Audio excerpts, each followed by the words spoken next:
L'entraînement commence maintenant.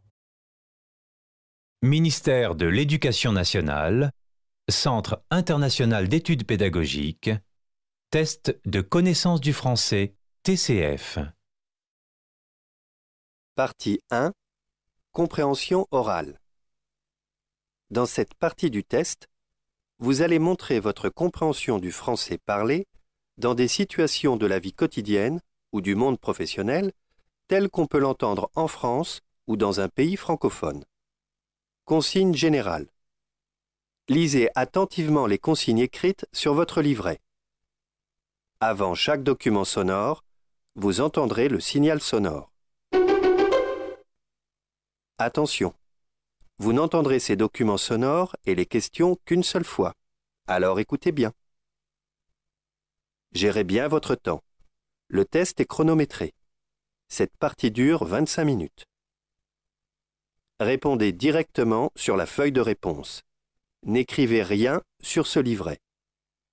Vous devez choisir une seule réponse, A, B, C ou D, et cocher une seule case sur la feuille de réponse.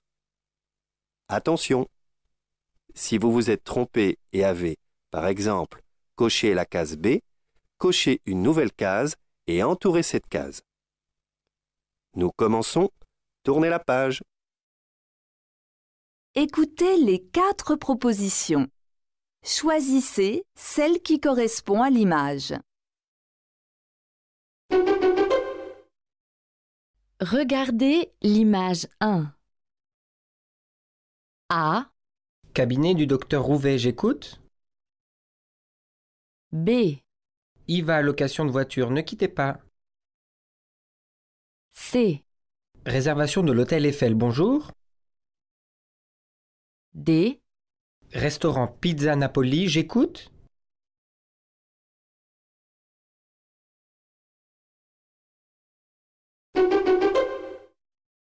regardez l'image 2. A, C'est à droite. B, C'est à toi. C, C'est d'accord. D, C'est trop petit.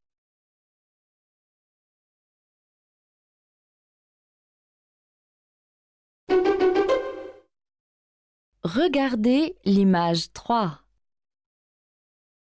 A, J'ai encore oublié mon parapluie. B, J'ai vraiment trop chaud. C, Je déteste quand il pleut. D, J'espère qu'il va arrêter de neiger.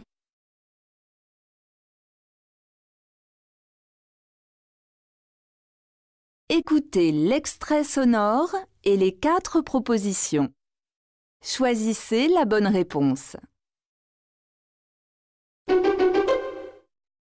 Question 4. Quand est-ce que vous partez en vacances? A, L'année passée. B, Le mois prochain. C, Les 15 jours. D, L'hiver dernier.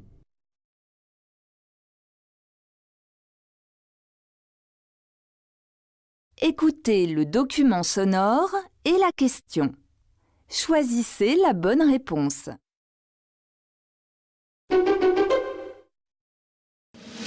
Bonjour Cœur de Pirate. Bonjour. Que s'est-il passé depuis ce premier album? Un triomphe en France, 600 000 albums vendus et voici l'album du retour. Est un grand plaisir pour retrouver le public. Oui, en fait, ça me fait du bien. Je sais que je vais pouvoir retourner en concert, vraiment montrer ce que j'ai appris de ma dernière tournée et puis aussi de présenter des chansons qui sont quand même assez près de moi. C'est un album dont je suis très, très, très fière. Et pourquoi la première chanson s'appelle Adieu?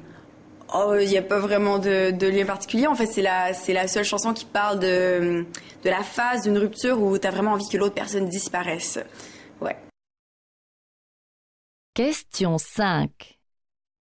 Qu'apprend-on sur la chanteuse Cœur de Pirate?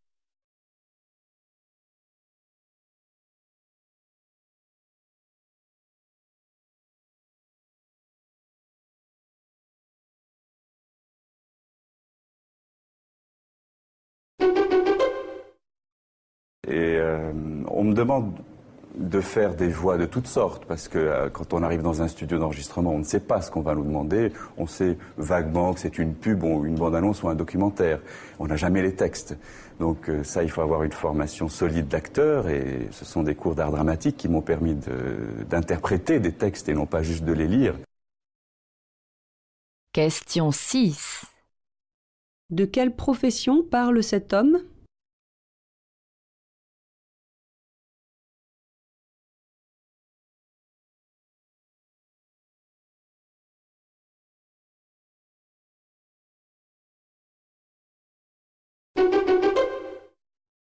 Le Salon du Livre de Montréal est un rendez-vous annuel pour l'équipe de la librairie francophone. L'émission a été enregistrée jeudi devant public. Elle a réuni une belle brochette d'auteurs, dont le prix Femina de cette année, Patrick Lapeyre. Très bonne émission avec des très bons invités, et puis on est ravis de trouver le public québécois qui est un public très fidèle de la librairie francophone. Question 7.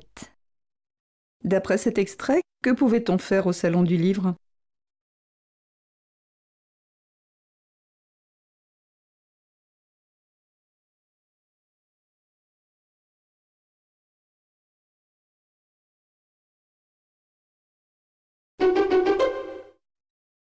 Ce sera vendredi prochain, tout près de Paris, à La Défense. Des coureurs vont partir à l'assaut d'une tour. Oui, des centaines de coureurs, et pas n'importe quelle tour. La tour First, c'est la plus haute. Écoutez bien, 230 mètres de dénivelé, 48 étages, 954 marches. Voilà ce qui attend les courageux. Et ils sont près de 800 déjà inscrits pour cette course, vraiment pas comme les autres. Question 8. Quelle est la particularité de la course dont parlent ces journalistes?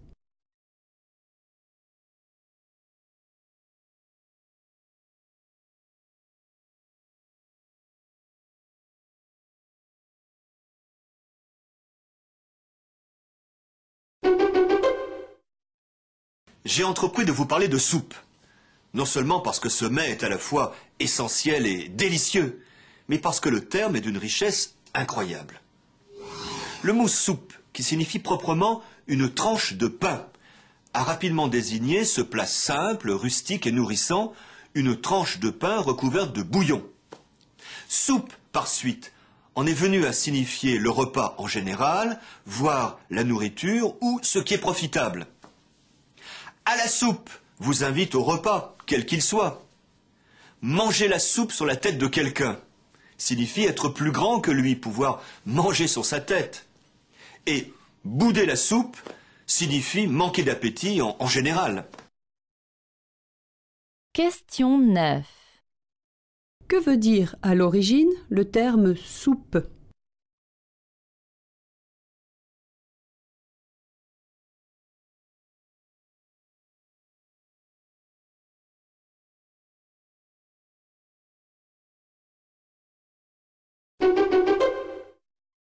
Selon le mythe, le tambour existe depuis la création du Burundi.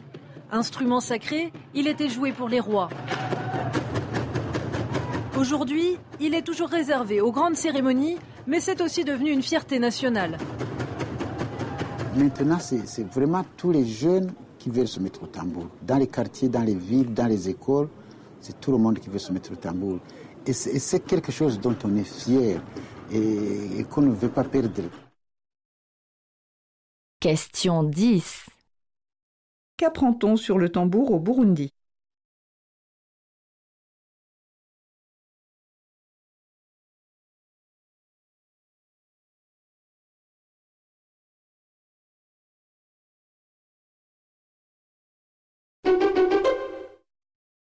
Avec ce web documentaire, en fait, 2 journalistes français ont été guidés par des blogueurs africains et des internautes. Ils ont parcouru le Mali et le Sénégal et ont donc découvert comment le numérique avait changé la vie des habitants. Par exemple, le téléphone portable qui n'est pas du tout un gadget pour les Africains, mais au contraire, c'était un vrai besoin, puisqu'avant, la seule solution pour parler à quelqu'un, souvent, était de se déplacer, puisqu'il n'y avait pas de réseau de téléphone fixe. Question 11. Qu'est-ce que le téléphone portable a changé dans la vie des habitants du Sénégal et du Mali?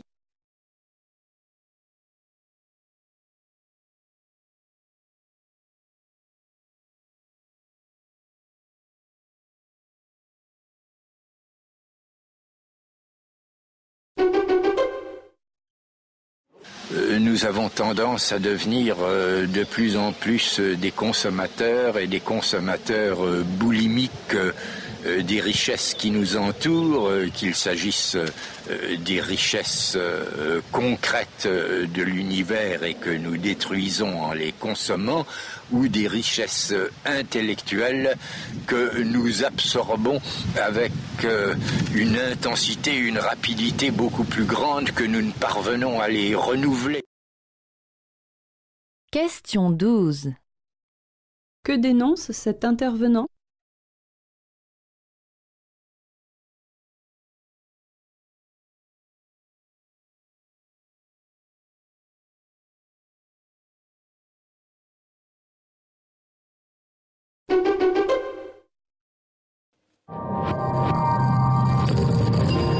Klaxon, alarme, sirène d'ambulance, Buenos Aires est classée 4e ville la plus bruyante au monde. Invisible, le bruit n'est pas considéré comme une véritable pollution. Pourtant, il ne provoque pas que des troubles de l'audition, stress, insomnie, complications cardiovasculaires. Les autorités ont bien essayé de réglementer le volume ambiant. Peine perdue, noyés dans ce vacarme assourdissant, les plaintes des Argentins ont bien du mal à se faire entendre. Question 13. Qu'explique cette personne au sujet du bruit à Buenos Aires?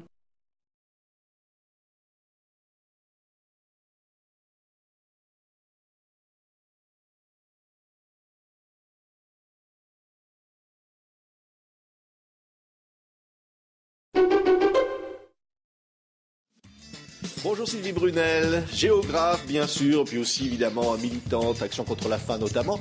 Et là vous publiez un livre complètement iconoclaste. Vous dites que finalement la géographie amoureuse du monde, ça veut dire que les hommes ont rendu la Terre encore plus belle, alors que chaque jour on nous dit le contraire. C'est justement parce que j'en avais assez de cette espèce de dramaturgie dont je trouve qu'elle est profondément démobilisatrice, que j'ai voulu montrer que si la Terre est belle, si nous pouvons être 7 milliards sur cette Terre, et si nous vivons globalement bien mieux que nos ancêtres, contrairement à ce qu'on dit, c'est parce que ce sont les hommes qui aménagent la Terre, qui la rendent habitable. Question 14. Quel est le constat de Sylvie Brunel sur notre planète?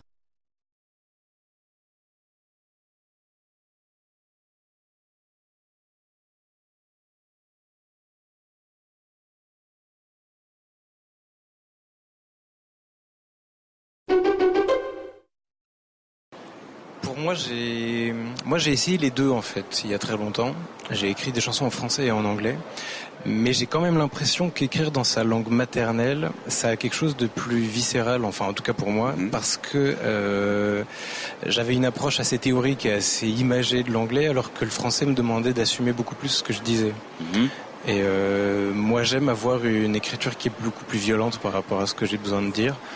Et pour moi, l'écrire en français, c'était une manière de me faire plus violence à moi et en même temps de devoir l'assumer totalement. Alors que l'anglais, vu que c'est une langue qui est apprise, pour moi, il y avait une espèce de petite barrière que je mettais entre moi et mon propos. Question 15. Que dit ce jeune auteur-compositeur de son rapport aux langues et à l'écriture?